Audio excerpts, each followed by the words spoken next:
तो आज के इस लेक्चर में हम जानेंगे क्लास 10th बिहार बोर्ड के लिए हिंदी परंपरा का मूल्यांकन, जिनके लेखक है रामविलास शर्मा।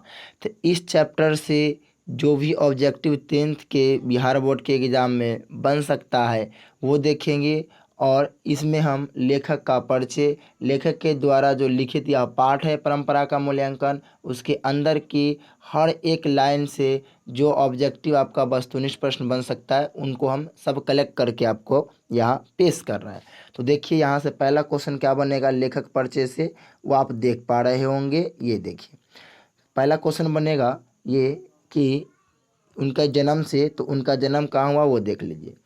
तो हिंदी आलोचना के महत्वपूर्ण रचयिता डॉक्टर रामविलास शर्मा का जन्म उन्नाव उत्तर प्रदेश के एक छोटे से गांव उच्च गांव सानी में 10 अक्टूबर 1912 ईस्वी में हुआ था। क्वेश्चन बनेगा कि रामविलास शर्मा जी का जन्म किस राज्य में हुआ था, तो आंसर मारिएगा उत्तर प्रदेश हुआ था। गांव का नाम पूछेगा था उच्च गांव सानी मार दिएगा। और आपका जो है इसका तिथि पूछेगा तो तिथि 10 अक्टूबर 1912 में हुआ था। ये पूछा हुआ है कि रामविलास शर्मा जी का जन्म जो है कब हुआ था, तो 10 अक्टूबर 1912। यदि अक्टूबर मतलब दिनांक दे दिया तो अक्टूबर 10 अक्टूबर 1912 मारेंगे, या नहीं खाली ईस्वी पूछा तो 1912 कर देंगे आप। अगला क्वेश्चन देखेंगे क्या बनेगा वो। उन्होंने लखनऊ विश्वविद्यालय से 1932 ईस्वी में बीए तथा 1934 में अंग्रेजी साहित्य में एमए किया। यहाँ से क्वेश्चन बनेगा कि उन्होंने बीए कब किया, बीए किया 1932 में, और एमए कब किया, तो एमए किया एमए 1934 में। यहाँ से क्वेश्चन बनेगा कि वो उन्होंने किस विषय से किया, तो अंग्रेजी साहित्य में, हिंदी साहित्य में नहीं किए, ये हिंदी के यहाँ लेखक किए, लेकिन जो है एमए किस विषय से किए यहाँ पर ही, तो हिंदी साहित्य में, ठीक है, सॉरी अंग्रेजी साहित्य में। तो यहाँ से ये क्वेश्चन बन जाएगा, अंग्रेजी साहित्य याद रखेंगे। उसके बाद है 1949 से 1935 ईस्वी तक रामविलास शर्मा जी भारतीय प्रगतिशील लेखक संघ के महामंत्री भी रहे। यह जो है महामंत्री भी रहे हैं, भारतीय प्रगतिशील लेखक संघ के महामंत्री भी रहे। कहाँ कब से कब तक, तो 1949 से 1953 तक के। आगे है उनका निधन 30 मई 2000 ईस्वी को दिल्ली में हुआ। तो ये भी क्वेश्चन पूछा हुआ है कि उनका निधन कब हुआ, तो 30 मई 2000 ईस्वी को। और पूछा कि कहाँ हुआ, तो आप मारेंगे कि दिल्ली में हुआ। जगह का भी नाम पूछ सकता है। तो उनका निधन जो है मतलब इनका मृत्यु, देहांत, ठीक है, या डेथ जो कहते हैं आप, तो इनका जो है मृत्यु जो हुआ था दिल्ली में हुआ था 30 मई 2000 ईस्वी को। ये ध्यान रखेंगे। अगला क्या है वो देखिए। अगला है रामविलास शर्मा को निराला की साहित्य साधना पुस्तक पर साहित्य अकादमी पुरस्कार मिला। यहाँ क्वेश्चन बनेगा या पूछा हुआ भी है कि रामविलास शर्मा जी को जो है साहित्य अकादमी पुरस्कार किस पुस्तक पर मिला है, तो निराला की साहित्य साधना, ये क्वेश्चन पूछा हुआ है, इसलिए आपको यहाँ पर देख भी रहेंगे। इसी में से बहुत पहले ये लेक्चर लिख चुके थे, शूट आज कर रहे हैं। ये लेक्चर समझिए बहुत अभी से 5 साल पहले या पहले ही लिखा गया था। 5 साल नहीं और 3 साल, हाँ 3 साल पहले ही लिख लिए थे, और उसके बाद यह क्वेश्चन पूछा भी गया था। तो निराला की साहित्य साधना। तो खैर जो है और भी लेक्चर जो है आपका, यदि देखना चाहते और भी लेक्चर तो नीचे प्लेलिस्ट में आपको मिल जाएगा।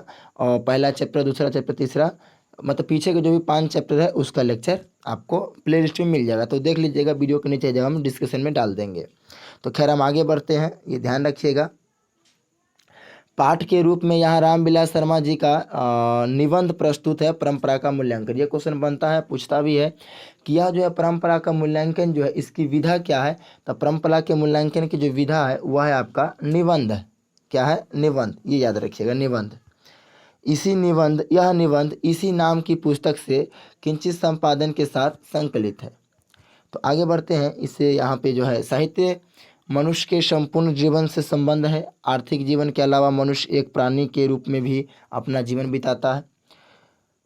समानतावाद दुनिया भर में कायम रहा, पर इस समानती दुनिया में महान कविता के 2 ही केंद्र थे, भारत और ईरान।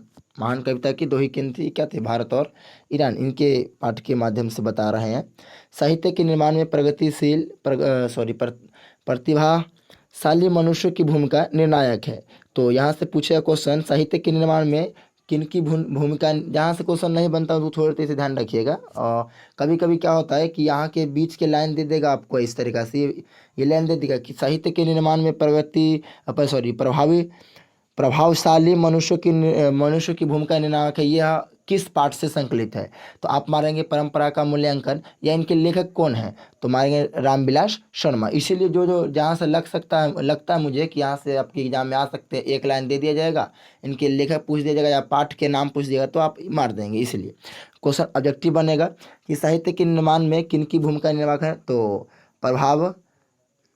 प्रतिभाशाली मनुष्यों की भूमिका क्या है, निर्णायक है। आगे, अंग्रेज कवि टेनिसन ने लैटिन कवि वर्जिल पर एक अच्छी कविता लिखी थी। शेक्सपियर, मिल्टन और शैली ब्रिटिश कवि है, ये क्वेश्चन बनेगा। शेक्सपियर, मिल्टन और शैली कौन सी कवि है, तो ब्रिटिश कवि है, भारतीय कवि नहीं है ये क्या है, ब्रिटिश कवि है। तो ये क्वेश्चन बन जाएगा, ब्रिटिश कवि है, यह ध्यान रखिएगा। आगे जो है, जारशाही रूस के तोस्तोय सोवियत समाज में पढ़े जाने वाले लोकप्रिय साहित्यकार हैं। और जारशाही जो है ये क्या है, रूस के तोस्तोय सोवियत समाज में पढ़े जाने में क्या लोकप्रिय साहित्यकार और रूसी जाति के असमिता को सुदृढ़ और पुष्ट करने वाले महान साहित्यकार। ये जारशाही जो है क्वेश्चन बनेगा कि रूस के तोस्तोय सोवियत समाज में पढ़े जाने वाले लोकप्रिय साहित्यकार कौन है, तो मारेंगे जारशाही। यहाँ से ये क्वेश्चन बन जाएगा। भारत देश की संस्कृति से रामायण वाल्मीकि और महाभारत व्यास को अलग कर दिया जाए तो भारतीय साहित्य के आंतरिक एकता टूट जाएगा। तो भारतीय में जो है ये एक संस्कृति के लिए जो है एक रामायण है और एक क्या है, महाभारत है। बहुत ही संस्कृति को बताने के लिए भारतीय संस्कृति को ये दो जो ग्रंथ मान लीजिए बहुत ही इम्पोर्टेंट है, रामायण और महाभारत। रामायण के जो लेखक है वाल्मीकि है और महाभारत के जो है और व्यास है। रामायण और महाभारत की चर्चा जो है उसमें बहुत सारे अथी है, मोटिवेशन के लिए भी जरूरी पड़ जाता है, इसमें कुछ हिस्सा है तो बहुत इम्पोर्टेंट है। यानी इसको अलग कर दिया जाए तो इनका कहना है कि भारतीय एकता टूट जाएगी संस्कृत की, साहित्य की। अगला है, जो लोग साहित्य में युग परिवर्तन करना चाहते हैं, जो लकीर के फ़कीर नहीं हैं, जो रूढ़ियाँ तोड़कर क्रांतिकारी साहित्य रचना चाहते हैं, उनके लिए साहित्य के परंपरा का ज्ञान सबसे ज़्यादा आवश्यक है। ये भी क्वेश्चन पूछा गया है कि साहित्य के परंपरा का ज्ञान सबसे ज़्यादा किन के लिए आवश्यक है ऑब्जेक्टिव में, तो ऑप्शन दिया जाएगा, वहाँ खोज लेंगे। जो लोग साहित्य में युग परिवर्तन करना चाहते हैं, जो लकीर के फ़कीर नहीं हैं, जो रूढ़ियाँ तोड़कर क्रांतिकारी साहित्य रचना कर, सब ठीक है। इनके लिए, इन सब के लिए जो है तीनों विकल्प रहेगा। इनके लिए जो है साहित्य की परंपरा का ज्ञान सबसे ज़्यादा आवश्यक है। तो आज के लिए इतना ही रखते हैं। यदि आप पीछे का लेक्चर नहीं देखे हैं, कहने का मतलब यदि आप पीछे के जो भी चैप्टर है वो नहीं देखे हैं, जैसे बहादुर हुआ, उसके बाद जो है नाखून क्यों बढ़ते हैं, उसके बाद जो है खोखा वाला जो है, इस टाइप से और भी जो है चैप्टर है वो सब छूट गया है आपका, मतलब 2 से 3 मतलब 1 से लेकर आपका जो है ये 7वां चैप्टर छठा तक बहादुर तक के जो छूट गया है, तो इसका नीचे जो है यहाँ पर क्लिक करेंगे, नीचे यहाँ पर डिस्क्रिप्शन पर ही तो क्लिक करेंगे तो आप जो है उसका प्लेलिस्ट आ जाएगा, वहाँ से और भी वीडियो आप जाके देख लीजिएगा। नहीं तो होम पेज पे जाके प्लेलिस्ट के सेक्शन में जाएंगे और हिंदी का ऑब्जेक्टिव देख के आप जो है वहाँ से भी आप देख पाएंगे। तो आज के लिए इतना ही, फिर मिलेंगे आपसे नेक्स्ट वीडियो में। तब तक के लिए ओके बाय, जय हिंद।